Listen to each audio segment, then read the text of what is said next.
అంతర్గత విభేదాలు, విధులు, బాధ్యతలపై పార్టీ నేతలకి సీఎం రేవంత్ పాఠాలు చెప్పారు. వచ్చిన ప్రతి అవకాశాన్ని ఎలా సద్వినియోగం చేసుకోవాలి, పదవిని దుర్వినియోగం చేస్తే ఏమవుతుంది అనే దానిపైన కూడా ఆయన లెసన్స్ చెప్పారు. మహాత్మా గాంధీ హయాం నుంచి ఇప్పటి వరకు పార్టీలో ఒక సమస్య ఉంది అన్నారు. ఇంతకీ ఏంటా సమస్య? డీసీసీ అధ్యక్షులకు శిక్షణా కార్యక్రమంలో సీఎం రేవంత్ కీలక వ్యాఖ్యలు చేశారు. పార్టీలో భిన్న అభిప్రాయాలు చెప్పేవాళ్లు ఉండడం సహజమే. మహాత్మా గాంధీకి కూడా ఈ సమస్య ఎదురైంది. అభిప్రాయాన్ని వ్యతిరేకించిన వాళ్లను అణిచివేయాలని ఆలోచన చేయొద్దన్నారు సీఎం రేవంత్. మహాత్మా గాంధీ గారు ఉన్నప్పుడు కూడా వారి ఆలోచన విధానానికి భిన్నాభిప్రాయాలు చెప్పిన వాళ్ళు ఉన్నారు. జాతీయ నాయకత్వం చెప్పేదానికి కూడా భిన్నంగా అభిప్రాయాలు చెప్పే సంస్కృతి కాంగ్రెస్ పార్టీలో ఉన్నది.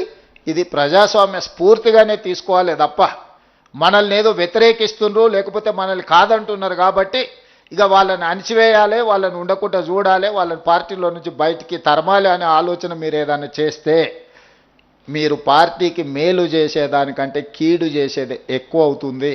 పార్టీలో ఎవరికి ప్రాధాన్యత ఉంటుందనే దానిపై క్లారిటీ ఇచ్చారు. కాంగ్రెస్ లో ఏ కోటా లేదు, మెరిట్ కోటా మాత్రమే ఉందన్నారు. పనిచేసే వారికే పదవులు వస్తాయన్నారు. డీసీసీ అధ్యక్ష పదవి అత్యంత విలువైనది, ఆ పదవిని దుర్వినియోగం చేసుకోవద్దన్నారు.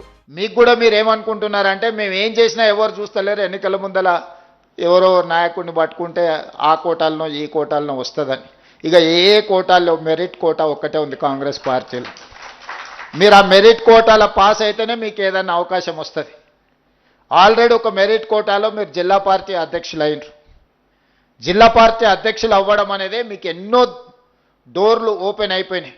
ఈ విలువైన పదవిని మీరు దుర్వినియోగం చేసుకుంటే ఇక మిమ్మల్ని దేవుడు కూడా బాగు చేయలేడు. దేశం కోసం త్యాగాలు చేసిన గాంధీ కుటుంబంపై అవినీతి ఆరోపణలు చేస్తున్నారని అన్నారు సీఎం రేవంత్. ప్రాణాలే లెక్క చేయని కుటుంబానికి డబ్బులు అవసరమా అని ప్రశ్నించారు. రాహుల్ గాంధీకి సొంత ఇల్లు కూడా లేదన్నారు.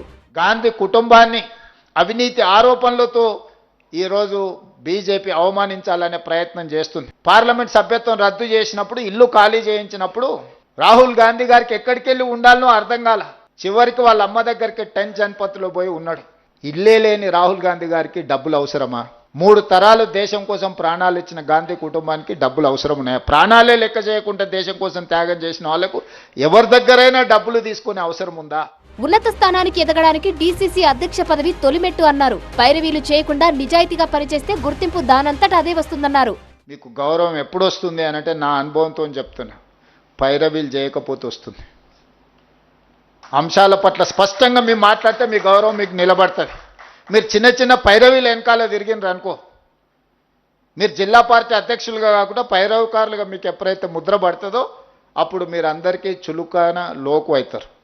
పార్టీ ఇచ్చే శిక్షణను శిక్షలా భావించకుండా అదో గొప్ప అవకాశంగా వినియోగించుకోవాలన్నారు సీఎం రేవంత్. ఈ శిక్షణ అనేది 10 రోజులు ఇక్కడ ఉండడం అనేది మీరు శిక్షగా భావిస్తే దీనివల్ల 0 ప్రయోజనం. కాంగ్రెస్ పార్టీలో మీ అవకాశాలు మెరుగుపడడానికి కూడా ఈ శిక్షణ కార్యక్రమం ఉపయోగపడుతుంది. రాజకీయ అంశాలపై డీసీసీ అధ్యక్షులకు 10 రోజుల పాటు శిక్షణ తరగతులు నిర్వహిస్తోంది కాంగ్రెస్. ఈ సందర్భంగా రేవంత్ పాఠాలు చెప్పారు.